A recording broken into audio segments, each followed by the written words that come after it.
me një hadith që në kanë zirë Imam Hakimin Mustadrekun e ti, nga Abu Sa'id al-Khudri radiallahu an, thot pejgamberi sallallahu alaihi wasallam, yakhruju fi akhir ummati al-Mahdi, do të del Mehdiu në fund të ummetit tim, yasqihi Allahu al-ghayb, Allahu azza wa jall i ben pikat e shiut, pra vjen shi me bollok, wa tukhriju al-ardu nabataha, dhe toka e jep bereqetin e vet, wa yu'ti al-mala sahahan, dhe pasuria ndat me barazi dhe me drejtësi, wa takthuru al-mashia, shton baktit, wa ta'dhumu al-ummah, gjithashtu shtot dhe smadhot ummetin, wa ya'ishu 7 au 8, dhe ki jeton 7 vite apo 8 vite në këtë hadith si që ka arë.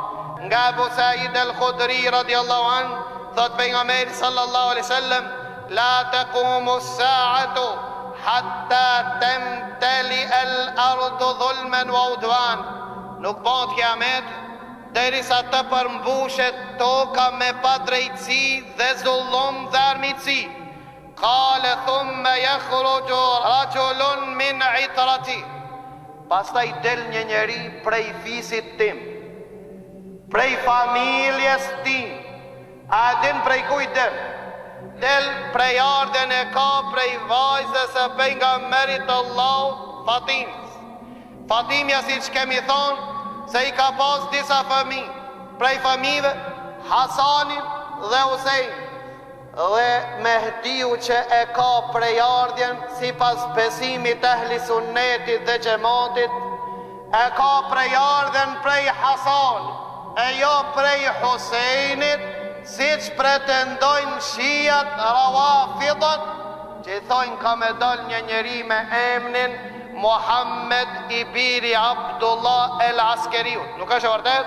Po ai qëli do të vjen e ka emnin Muhammed i biri Abdullahut, mre prej ardhe prej Hasanit, djalit të Fatimës, pra prej fisit të pejgamberit sallallahu alaihi wasallam.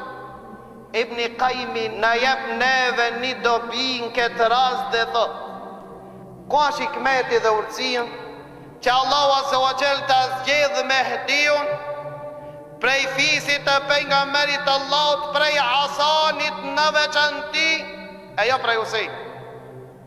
A ju kujtohet nderset para Ramazanit, tham se pas Ali ibn Abi Talib e zgjodhen Hasanin khalif. Pas 6 muajve, Hasani për Allahun azza wa jall e dorëzon khilafetin, ja dorëzon Muavijës, pra vitin 40 të Hijrit, apo 41 saksisht të Hijritit në Rabiul Awwal, ja dorëzon khilafetin kujt? Muavijës për kënd, për Allahun azza wa jall. Këtë mirësi që e ka bo Hasani, thot Ibni Qayyimi, Allahu nuk e ka arru, do t'ja kompenzon Hasanit kustërnipin e ti, do t'a bën khalife në akhiri zaman. Pra Allahu azza wa jall ashekur, pra ema të tive falemderus. Pra Allahu falemderon çdo kënd që e bën një punë për Allah. Pra ndëgjoj këtë hadith të Ebu Dawudit dhe Imam Hakimit, se a ke dëshirë me ditë nëse ti takohesh me këtë njeri çfarë forme ka.